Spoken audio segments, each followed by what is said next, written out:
Manito out, tabako in.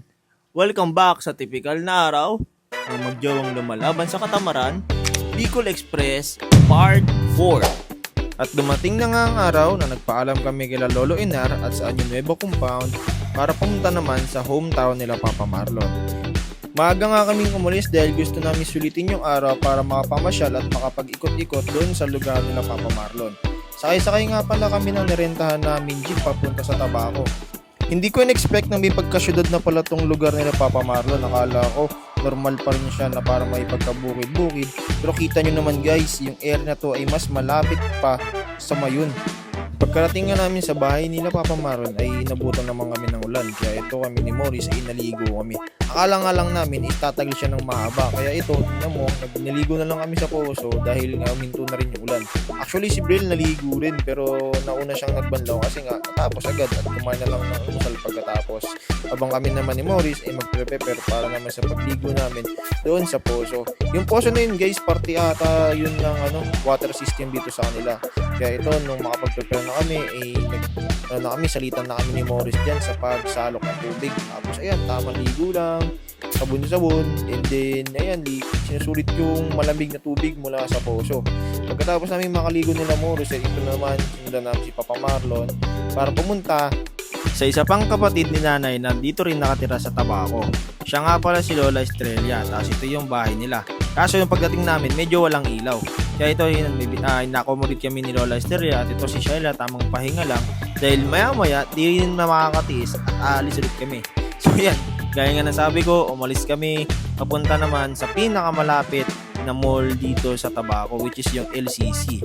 At dito, nagpapasya na kami kung ano bang gagawin namin pagpunta namin dun sa lugar na yun. And wala naman siya masyadong accommodation or anything special, pero may nakita kami palaruan. Kaya ito, nag-umpisa na silang maglaro. Diyan sila, sinulit na lang nila yung oras dyan.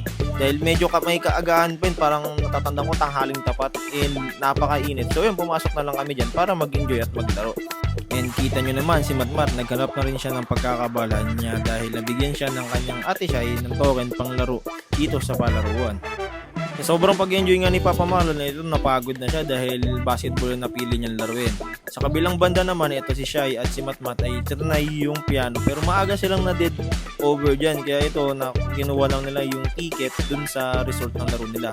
While kami naman ni Shai, try namin na kami naman dalawa.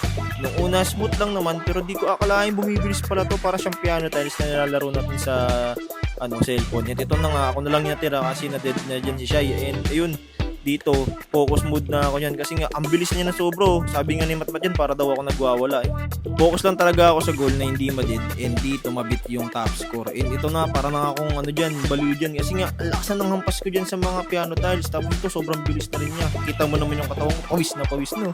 Talagang focus lang sa goal. Nang matapos yung laro at ito, kinolekta na namin yung mga ticket na nakolekta namin sa iba't ibang laro na ginawa namin. At alam nyo ba kung anong result nun? 504 tickets, nakatumbas lamang ng 3 sesto. Diba?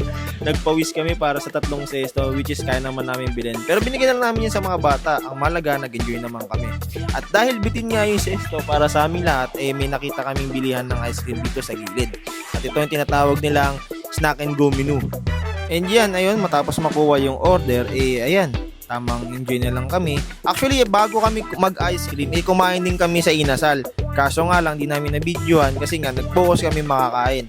Matapos namin makapag-merienda at makapagpalamig sa mall na yon na pinuntahan namin, dumiretso na kami sa parke. Ang cute nga nito guys kasi tawag dito, may mall, tapos may parke, tapos sa gilid ng parke, may simbahan. Ayan, simbahan ng Tabaco na vintage. At ito, dito rin yung munisipyo nila. Ang ganda lang ng gantong setup nila kasi may pahingahan, tapos pagkatapos magpahinga, pwede kang dumalaw sa simbahan. At ito, nakita nyo naman, kumuha na kami agad ng spot kung saan kami pwedeng maupo at magpahinga. At sulitin lang yung mga dumaraan na oras. Dito, si Cheska nagutom, kaya naghanap siya ng buko pandan. And ayun, nilibre niya kami. May binigay kasi sa kanyang 50 si Morris dahil nagbunot daw siya ng uban kay Morris. Kaya yun, nilibre niya kami ni Shai, pati na rin yung sarili niya. And ito, enjoy lang kami sa aming buko pandan na libre ni Cheska. Pagkatapos niya tumawid na kami sa simbahan dahil mag-picture kami at sisilipin namin yung vintage na simbahan.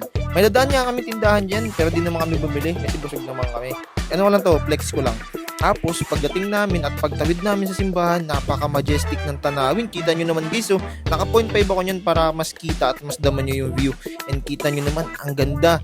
Bato-bato pa talaga, vintage yan. Actually guys, noong 2019, binagyo yan at nasira yung simbahan. At kita nyo rin dito yung view ni Mayon. Dito ay sinulit na lang namin yung oras sa pagkuha ng mga picture at remembrance dahil nga napakaganda ng lugar. And nakikita nyo naman dito sila Shaila, tamang picture lang kay Gabo, tapos tamang hintayan lang namin ng turn namin para makapag-picture. Nga pala guys, dito may grotto sa gilid and may picture dyan sila Shai nung bago bagyuhin yung simbahan na yan. Yan, kung nakikita nyo, di kami nakapasok sa loob kasi nga, nire-renovate pa yan. Kinagabihan, ito meron kaming napuntahang food park na tinuro sa amin ni Papa Marlon, kung saan doon din kami kumain. Dito nga guys, ay sa baba may kainan, sa taas naman may bilyaran. Tamang pahinga na nga lang kami dito guys dahil sa kapaguran na naramdaman namin sa paggagala namin dito sa Tabaco. And kita niyo naman si Brielle, malalobat na yan siya. Pero okay pa rin naman daw siya kasi masaya naman siya sa nangyari sa buong araw.